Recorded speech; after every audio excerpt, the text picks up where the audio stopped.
Хора, вие сте на моя канал и днес съм с моята приятелка Берил.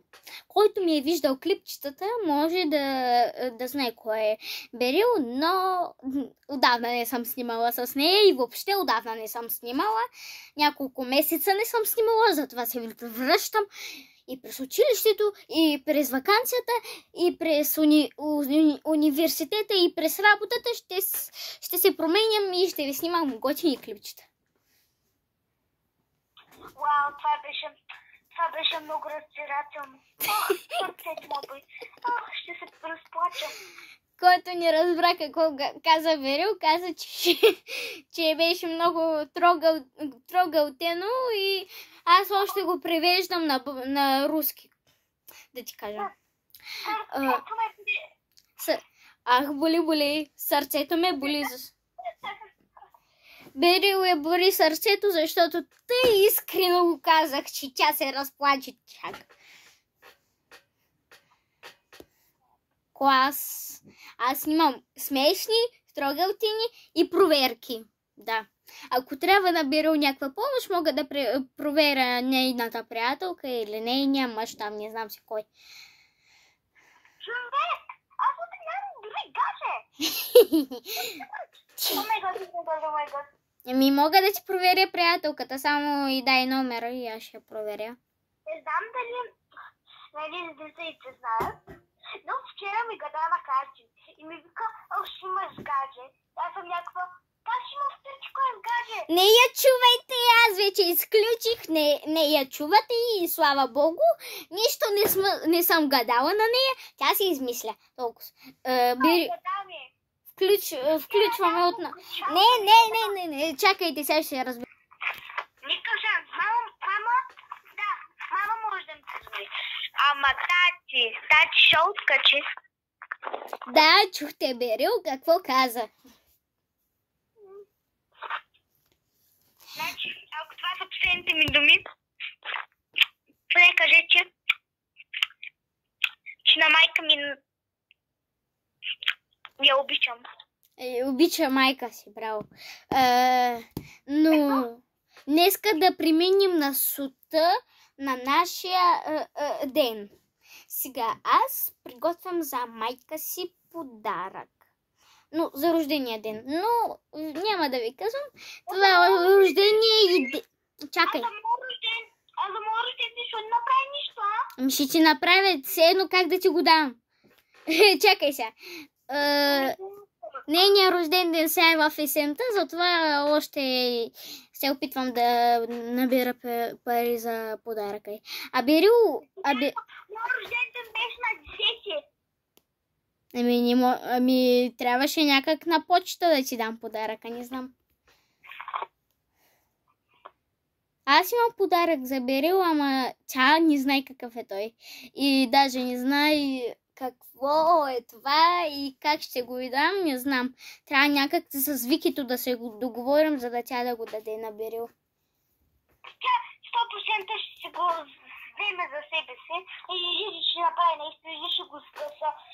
Това не е от хартия, от метал е, няма да го скъса.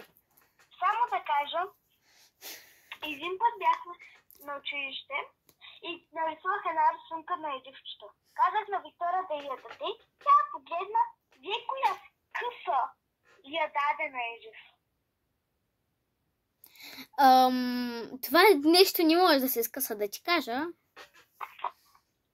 Човек, защо го правиш? Тя е... Ами, къде учиш? Може да ти го дам някой път да се срещнем и да ти го дам. Едва ли. А де учиш, кажи?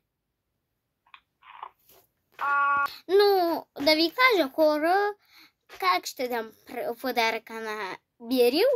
Един пак знае, защото аз не знам и Берил не знае.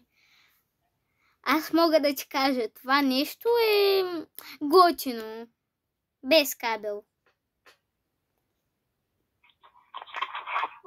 За носене без кабел, без нищо, само звук.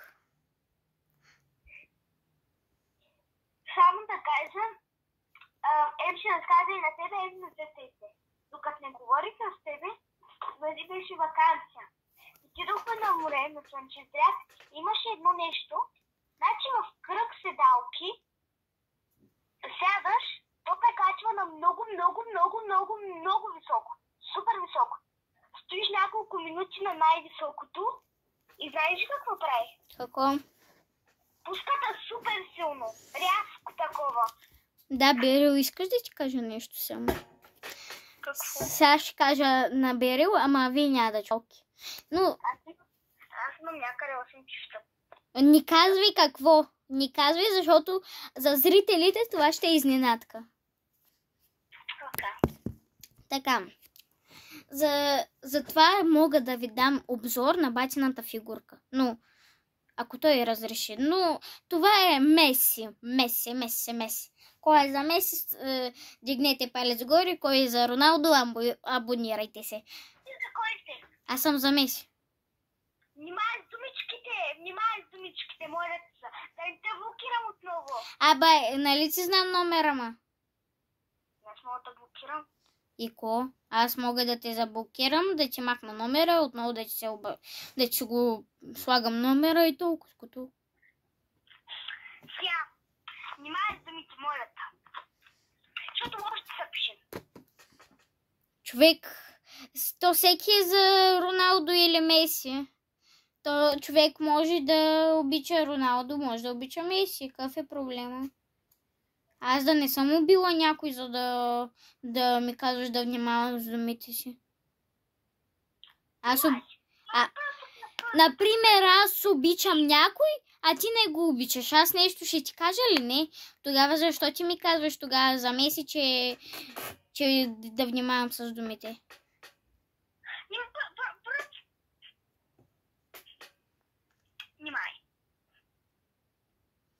Внимай. Добре. Аз нали нищо не ти казвам, че ти обичаш. Чакай, че вече. Чао на всички, ви бяхте на моя канал.